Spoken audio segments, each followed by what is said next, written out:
have something to offer to business that hasn't been shown before. You know, I have a whole energy that represents not just black youth, but white youth, Mexican youth, you know what I'm saying? That change right before you go from being 18 and unresponsible to when you go to being like 21, 22, and the whole world's on your shoulders. I believe strongly that my audience empathize with me because I show that side. I show that emotion raw, uncut, good and bad. And so I think I can bring that more funnel, more directed into screenplays, more albums, producing, managing, you know what I'm saying? If I can figure out just how to control it, I can use it on a lot of different levels. I trip off because it happens out of nothing. It just goes, you know, everybody just be screaming and acting, and I just trip. I get uncomfortable, and it's like similar to a deer being caught in the headlights. I just freeze, you know, and I don't know what to do. I don't know if I should be what they want me to be, or if I should make them hate me so they can stop. You know, like say something mean so they can just stop. But I'm just like caught in the middle of it because you can't. I mean, no one can do that. Police can't do that. They can't stand in front of all those people and control them with a gun and mace and all that. So me with just words, it's like a battle to find the right words to say at the right time. I'm curious, when you think about the idea that you do have that kind of control over so many people, in one sense, the whole idea of being a role model comes up in the imagery. And a lot of people who know you, and I talked to them beforehand, suggested that, hey, you know, when you meet him, he's going to be something entirely different than you imagine and what the media is portraying him. What about that idea that you have been portrayed? And sometimes, I mean, to be honest, you like the portrayal of you just hard, That's thug. Right. That's right. Don't step on me. That's right. You're in trouble. That's right. Yet there's another side to you, too. What about that idea that you've got to be able to figure out where you're going? To me, it's like it is my sensitive side that likes to blow up the hard side, because if my image or my reputation could stop a confrontation before it happens, I'm fine. You know what I'm saying? I know how it is day to day. It's a constant man ego check going on in this street, in this world. So part of that is just like, you know, that's my resume. But as far as the media, they look at it as something different. They don't care about my resume. They don't care about me not getting in trouble. It's just another story, you know, and it's a real story. They don't have to pay for it, and they're going to milk it for all it's worth. As far as people, they want me, when they first see me, to humble myself. They want me to be like this and da-da-da, just because they're scared of me. But I don't feel like that's my job, to humble myself, to show you that I'm not a threat. I'm not a threat, unless you're a threat to me. You know what I'm saying? So when people say, when you meet Pac, he's different than he is, because when somebody one-on-one, anybody one-on-one, I believe, honestly, that I can talk. I believe that I have the ability to reason, I have logic, I have compassion, I have understanding. If we talk, there's no problems. You know what I'm saying? But that's not what happens. People use what they heard in the media, and that's how they come at me. And then, you know, we got to clash. One of the things that you read in the media is that you're angry, that you personify your generation, that you just got some angry folks out there, and you're one of them. I'll put it to you. Are you angry? Are you angry with what you see society is about? Yeah, I'm extremely angry, confused. You know, a lot of the times that I sat up in court, I couldn't defend myself. You know what I'm saying? And it wasn't like the things they were saying about me were beyond my comprehension, or the things that I could say weren't going to help my case. But because it's like being exiled, you know, from society, and that's how I feel.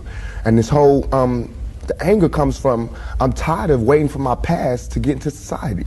All I ever wanted to do was make me and everybody around me feel more comfortable about where we were. You know what I'm saying? About the places that we stayed. This is our home base. Let's build it up. Let's be happy about where we come from. You know what I'm saying? Instead of trying to assimilate and get a pass key to where they at. You know what I'm saying? Not to say that everything needs to be separate, but we gotta find pride in ourselves. You know what I'm saying? And once you get the pride, like damn near 2 seconds after the pride comes anger. From being held like that for so long, and to be made to go through those changes, you get mad. You know what I'm saying? I believe as soon as any black man receives his first 3 checks, he starts getting mad. Because it's not about the necessity of having to have a job and having to pay and having to do that. You don't care no more about the smiles and the, you know, yes, massa, because you done got paid. You know what I'm saying? And now it's like you want to save money. You want to help other people. And you see how far it is, how far you have to go to help anybody in your neighborhood. It's set up for me when I get paid for me to exit the ghetto. You know what I'm saying? The only reason I've had these problems is because I haven't left yet. And these problems don't come from a white man, it comes from just society, the problems that we have. Let me put this to you. A lot of people tell me Tupac is, for the most part, a nice guy. This old thug thing, hype. Good for record sales. Helps him identify with the young people who are out there and angry, who would maybe label him a sellout like they did Hammer if he didn't have that hard side. What about that? First of all, nobody could call me a sellout. I'm not going for that. I'm not even in that. I'm not looking for approval from the black community because we don't give approval. You know, we don't really do nothing but exist. So it's not like black people could tell me you a sellout or you true blue. You know what I'm saying? It's not that. I'm not even caught up in that. But I can see that, you know what I'm saying, the one thing we do have in common as black people is we share that poverty. So the thug side is more closer to the poverty than me being rich. You know, how can I come to any community center, you know what I'm saying, sporting a Rolex presidential, all these diamonds, and be like, look, we, you know what I'm saying, gotta. But now when I say we, they know what I mean. I'm not saying like I live in this neighborhood and nothing, but I'm a thug and they thugs. They can relate to it. I don't even have to say that. You know what I'm saying? When I come, I don't have to say I'm real. They already know that. You know what I'm saying? From me being me, from not pushing the thugness, but I know from the business that everybody in this business is always whispering in your ear about what you can't say, what you can't do, what you can't wear in this world and in this world. It's two worlds, a white world and a black world. All I did was stand in the middle, you know what I'm saying, and say I'm living in both worlds. I can go to the streets and survive, and I can go out here and do my business out here. I'm play devil's advocate again. Right. Critics say, yeah, but you're being pimped. You're being pimped by the record executives who will allow you to do your thug life because it portrays a certain black. I mean, you've heard it, that if you were just a singer, you wouldn't have the same record contracts you have. Right. But because you portray the thug life, the gangster rap, they've allowed you to make that money. They've allowed you to push and make you platinum. I beg to differ. You know what I'm saying? I'm getting pimped. That's true. But just like how a woman would be, you know what I'm saying? Anybody to be pimped. You know, it's like, it's not that you get pimped, it's how long you get pimped. You know what I'm saying? Because if you really look at this situation, it is not I who's being pimped. When you look at them white kids with Raiders hats on, it's the white folks getting pimped. You know what I'm saying? Because I'm making their future. I'm writing down their curriculum. Right now, what I write in my album today, when it comes out in 2 months, that's what white kids is doing.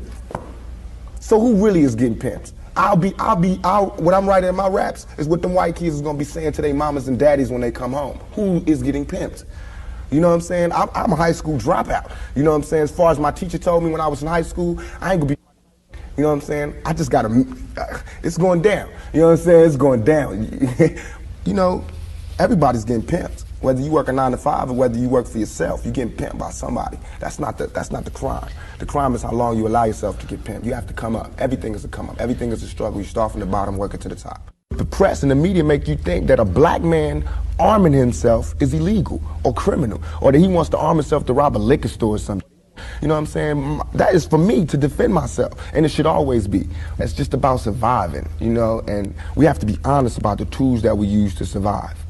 And why is a black life any more recoupable than a white life?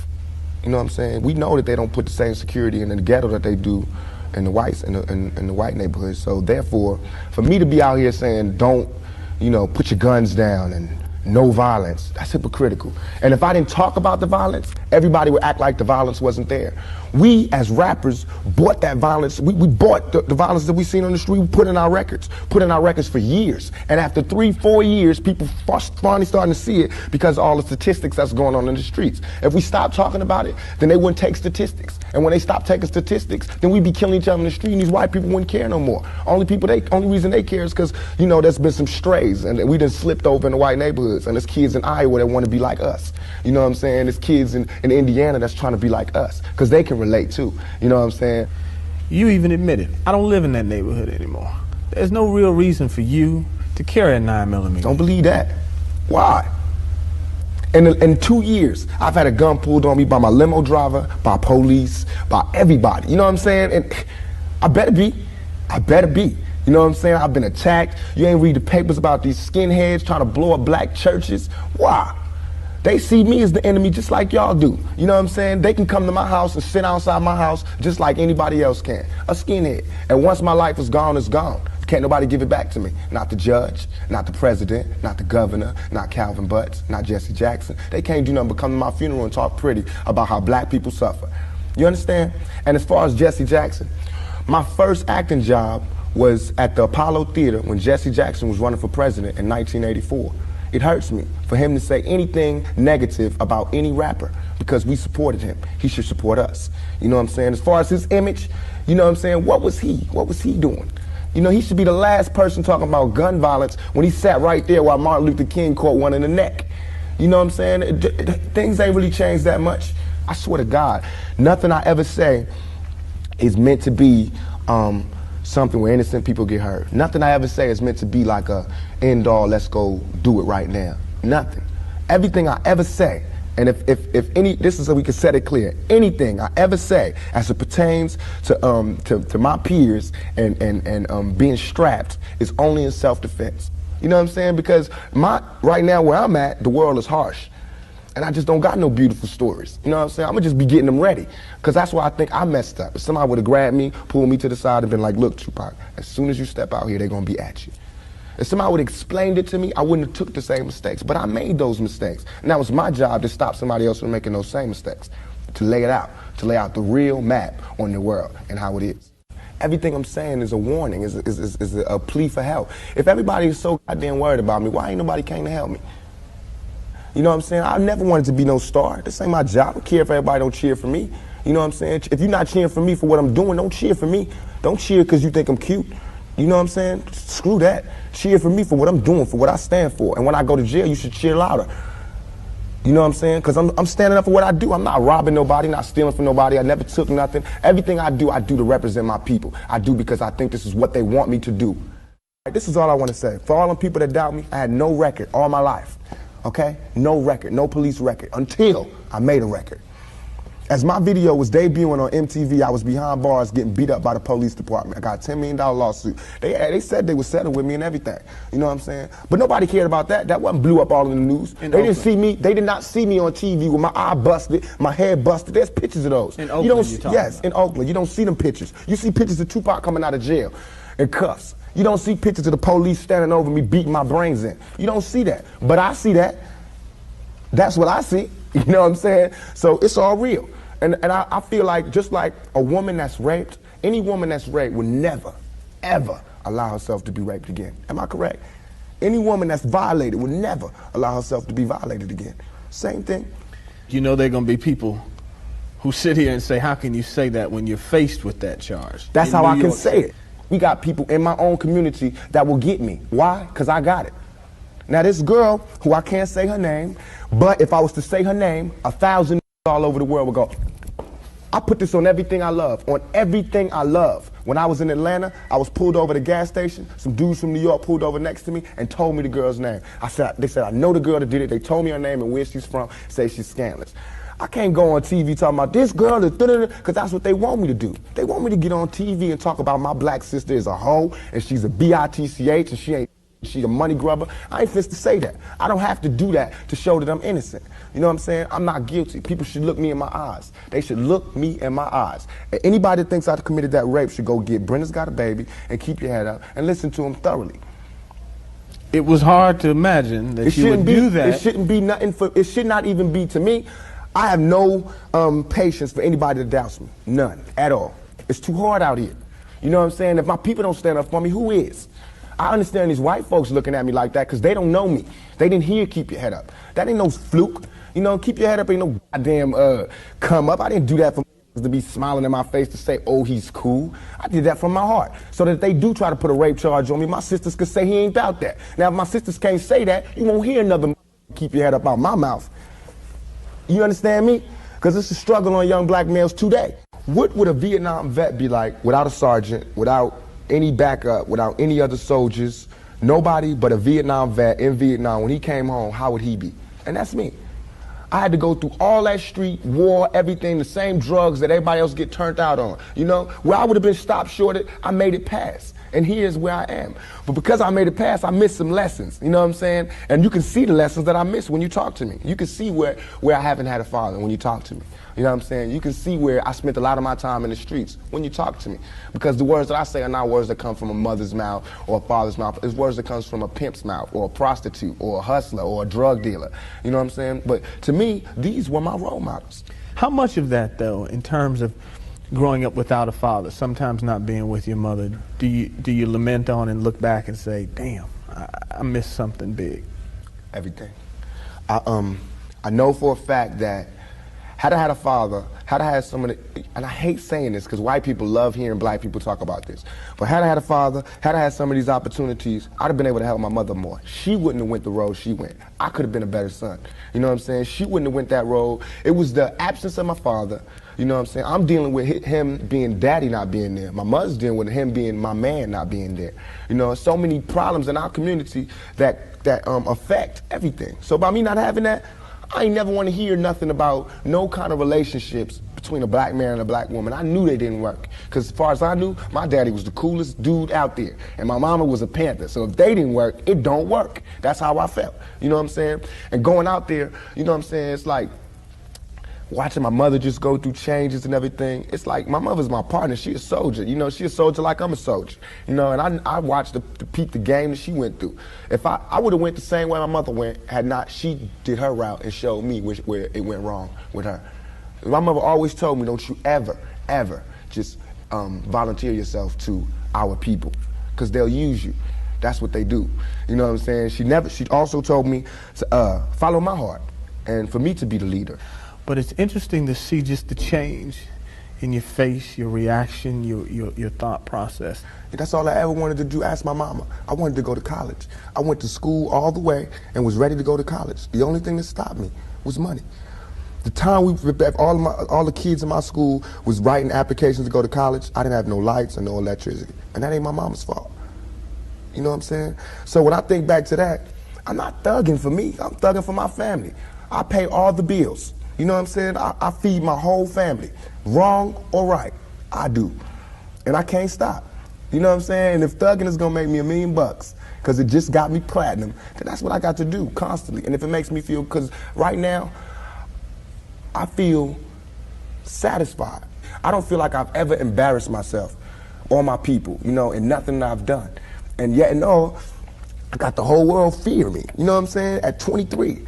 Weighing 160 pounds, you know what I'm saying? And I ain't even started. I haven't even wrote my plan out yet, and they scared. I got the vice president know who I am, the president, every cop in every city, you know what I'm saying? And I haven't even started working out a plan.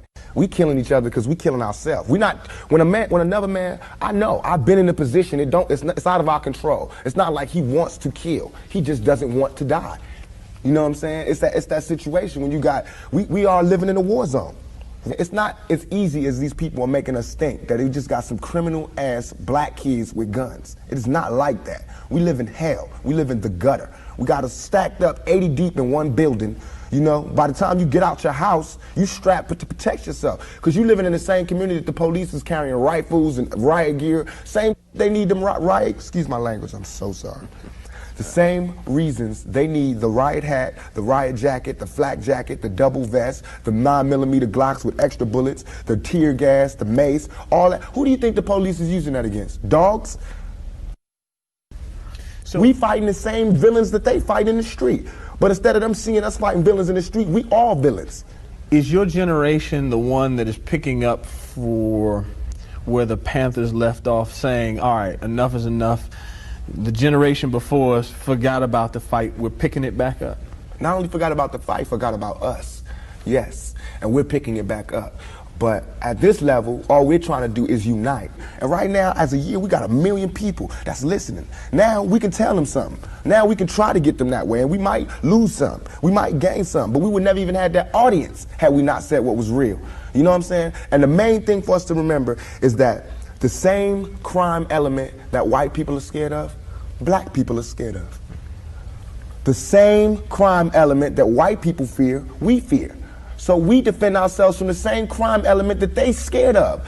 You know what I'm saying? While they waiting for legislation to pass and everything, we next door to the killer. We next door to him, you know, because we up in the projects where it's 80 in the building. All them killers that they letting out, they right there in that building. But it's better, just because we black, we get along with the killers or something? We get along with the rapists because we black and we from the same hood? What is that? We need protection too. Finally, I want to ask you about something that someone else asked you in the interview, and I thought the answer was interesting because I think it speaks to you and your generation a lot. Someone said, where do you see Tupac 10 years from now? You said, hey, I just want to be alive. That's real for you. That's so real. I made a metamorphosis. I'm a new person today because I used to strongly and honestly, I feel like I could represent my generation so much because I honestly did not care whether I lived or died. But now I cannot die with people thinking I'm a rapist or a criminal. I can't leave until this shit's straight. You know, I'm not suicidal. I can't go until y'all really know what time it is. And then after that, boom, it's all over. And we can see, you know, how this shit fall. But that's how it is. And the reason being is because if I can't live free, if I can't live with the same respect as the next man, I don't want to be here. Because God has cursed me to see what life should be like. If God wanted me to be this person and be happy here, he wouldn't let me feel so oppressed. He wouldn't let me feel so trampled on. You know what I'm saying? He wouldn't let me think the things I think. So I feel like I'm doing God's work. You know what I'm saying? Just because I don't have nothing to pass around for people to put money in the bucket don't mean I ain't doing God's work. I feel like I'm doing God's work. You know what I'm saying? Because these ghetto kids ain't God's children. And I don't see no missionaries coming through there. You know what I'm saying? So I'm doing God's work. While Reverend Jackson do his up in the middle class and he go to the White House and have dinner and pray over the president, I'm up in the hood, you know what I'm saying, doing my work with my folks. And just because I don't live there don't mean I don't go there. I got to go there because I can't hang nowhere else.